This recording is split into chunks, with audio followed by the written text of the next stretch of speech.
ఇప్పటికి కూడా అదే అబద్ధాలు మాట్లాడితే నేను ఇంకేం చేయలేను సార్. ఈ చెప్పదు, ఈ కథ చెప్పదులే. నువ్వు చాలా స్టోరీ చెప్పి ఉన్నాం కానీ ఇప్పుడు ఆమె మీద మనసు మారలేదంట, మార్పు రావట్లేదంట. ఆమె పెద్ద కిలాడి అన్నట్టు ఇది మనోడు పెద్ద ఉత్తముడిలాగా కొత్త డ్రామా మొదలుపెట్టు. ఎప్పుడు కూడా మాట్లాడలేదు సార్ ఆ పిల్ల. పాప ఎన్ని తప్పులు చేసిందో జీవితంలో ఆ పిల్ల. మనోడు ఎంత ఉత్తముడో. ఇంత తెలియకుండా దొంగచాటుకి విడాకులు తీసుకెళ్తారంటే ఈ దుర్మార్గుడిని మీరు ప్రపంచం చూడండి. ఇతరికి మళ్ళీ ఎంతమంది వస్తారో పెళ్లి కూతుళ్ళు, ఎంతమంది క్యూలో ఉండాలా,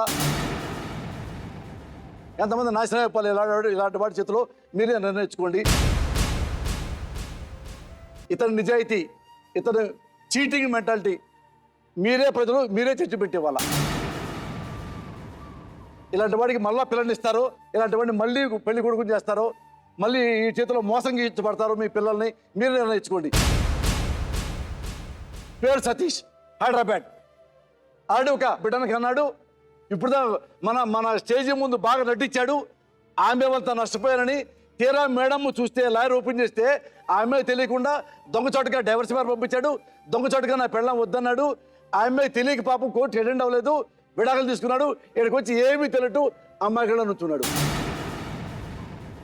చక్కగా వచ్చాడు, స్వీట్గా మారాడు, బ్యాచులర్గా మరి బయటికి వెళ్తున్నాడు. మరి ఊళ్ళో ఈ లోకంలో ఈ ప్రపంచంలో ఈ హైదరాబాద్లో కానీ ఎక్కడ కానీ ఇలాంటి ముఖానికి ఇలాంటి మగవాడికి మళ్ళీ ఎవతి చేసుకుంటుందో గాడ్ బ్లెస్ యూ. ఫోన్ అన్న తొందరగా వెళ్ళి ఎప్పుడు ఎత్తుక్కుంటా ఉండు అమ్మాయిని. నెక్స్ట్ ఏ అమ్మాయిని మోసం చేయొచ్చో. God bless you.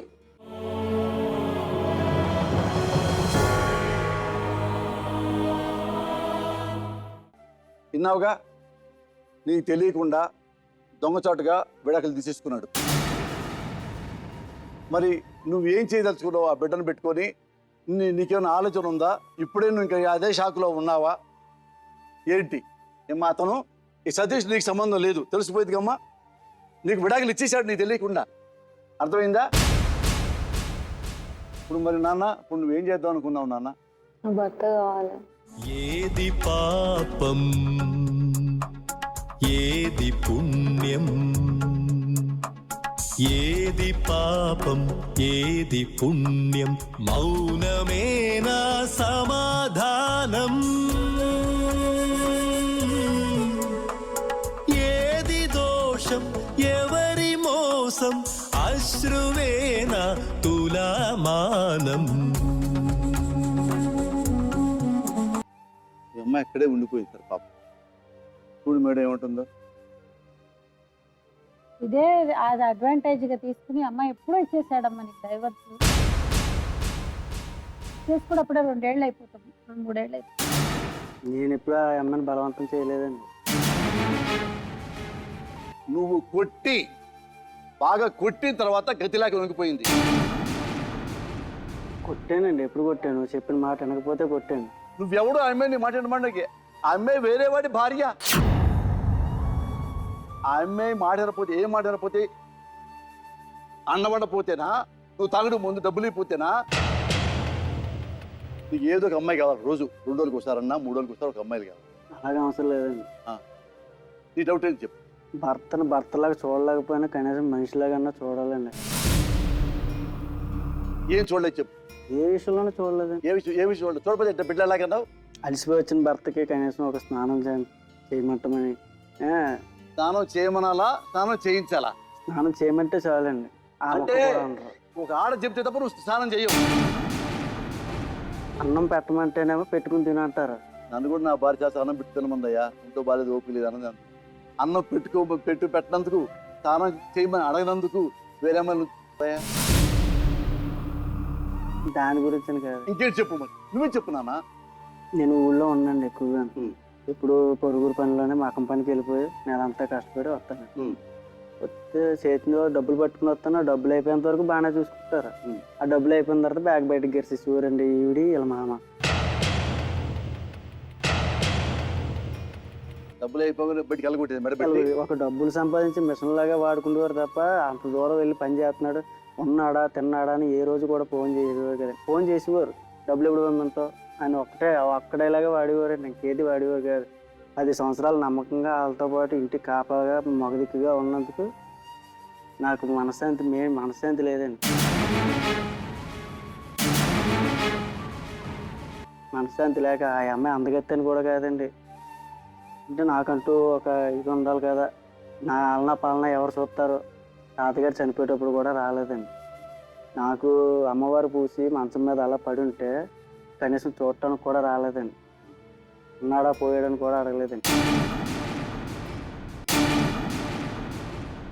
తన అనేసింది, నీ మీద నాకు ఏ భ్రమ లేదు, నా పిల్లలకి తండ్రిగా పడి ఉండాలి అంతే. నువ్వు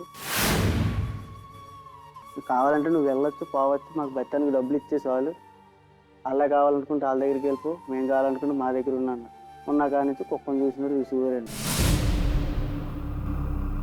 వాళ్ళ మామగారికి ఏమో డబ్బులు పిచ్చి ఎక్కువ, వీడికేమో లగ్జరీగా బతకాలని వీడికి ఉంటుందండి. ఎప్పుడు ఫోన్లో చాటింగ్లు అవినండి. నేను పడుకుంటూ పోయినా మనకు 12 గంటలు లేచి వాట్సాప్లో ఫోన్ మాట్లాడుతుందండి. ఎవరితో మాట్లాడుతుందో తెలియదు. పట్టుకున్నానండి. పట్టుకుంటే నేను ఎవరితోటి మాట్లాడలేదన్నారు. అప్పటికి చెక్ చేసానండి. ఫారెన్ కాల్ అండి అది. ఫారెన్గా నైటే వస్తాయి తెలుసుగా. నైట్ వాళ్ళకి పగలవద్దు, మన నైట్ అవుతుంది. అమెరికా చేయాలనుకో తెలుసుగా, మన మధ్యాహ్నం వాడు నైట్ అవుతుంది. అమ్మ ఇతనికి ఒకసారి అమ్మవారు పోస్తే విడుదల పెడితే చూడటానికి వెళ్ళలేదా? వెళ్ళకూడదు. చెప్పు, అతనికి అర్థం అతనికి బుద్ధి లేదు కదా. బుద్ధి లేదు అతనికి. నీకు అమ్మవారు పోస్తే వెళ్ళకూడదు, అప్పుడు ఆడదకూడదు. మీ ఆవిడ అప్పుడు లేదండి. ఆ అమ్మాయికి 4వ నెల కడిపోయింది. అమ్మా తాతయ్య గారు చనిపోయినప్పుడు అయితే 7వ నెల సార్. అప్పుడు చనిపోయిన నెల దగ్గరికి ప్రెగ్నెంట్ గా ఉండేటప్పుడు తెలుసు నాకు అన్నారు సార్. అప్పుడు వెళ్ళలేదు సార్. అమ్మవారు పూసిన తర్వాత నేను ఉన్నాను. నాకు మూడెక్కలేదు, పడుండు బిడ్డల కోసం అన్నావా నువ్వు? ఎందుకన్నానంటే సార్, తినవు కావాలి, నువ్వు కావాలి, నేను ఎక్కడికి అన్నావు? అప్పుడు అన్నాను సార్. ఈ అమ్మాయి ముందు అనలేదు సార్. ఈ అమ్మాయి తోడు కాంటాక్ట్ పెట్టిన తర్వాత అన్నావు. మరి సిగ్గులేదు అన్నమాట నాకు అన్ని అబద్ధాలు చెప్తున్నావు. సొంత చెల్లెలతో అక్రమ సంబంధం పెట్టుకొని ఆ మాట అందాన్ని భార్య నాకు సిగ్గు లేకుండా చెప్తున్నావు అంటే నిన్ను చెప్పుతో కొడతారు. నిజంగా నీ మీద ప్రేమ లేకపోతే నువ్వు నిజంగా ఈ అమ్మాయిని ఎప్పుడైతే మోసం చేసావు అప్పుడే నిన్ను థూ అనాలి. అమ్మాయి నువ్వు కాదు, నిన్ను థూ అనాలి. కానీ ఇప్పుడు కూడా నువ్వుగా ఎడుతుందంటే ఆమెకి ఇష్టం ఉన్నట్టు లేనట్ట.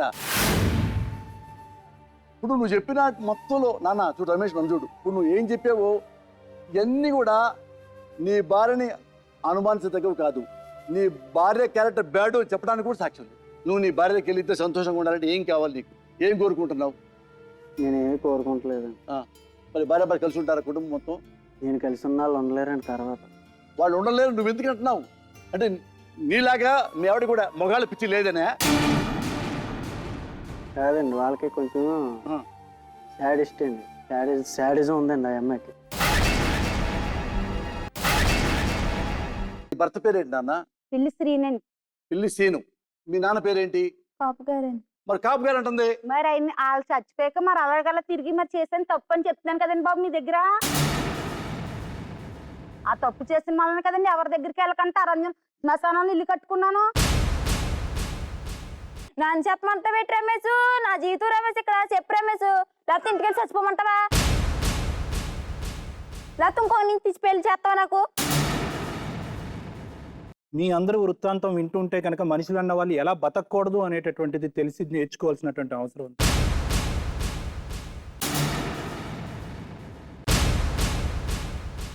ఇలాంటి మనిషిని, ఇలాంటి పావుల్ని పడగెత్తి కాటేయకు ముందే ఆచి తూచి అడుగయ్యారు. మీ నాన్న మిమ్మల్ని బాగా చూస్తున్నాడా?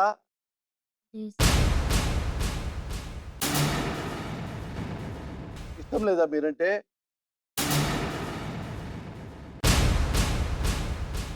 మీకు అందరికీ కూడానమ్మా వావి వరసలు లేకుండా అయిపోతున్నాయి. పిల్లలు ఎవరికి పుట్టారు అనేది ఎంత సిగ్గుచేటు.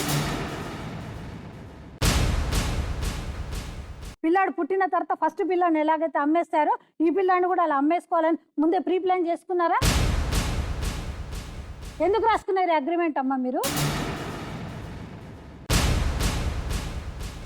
ఇలాంటి దుర్మార్గం నమ్మొద్దు. నీ కళ్ళ ముందే మెక్కన మోసం చేసి నీతో ఉంటున్నాడంటే వాడంత ఎదవో నువ్వు ఆలోచించు.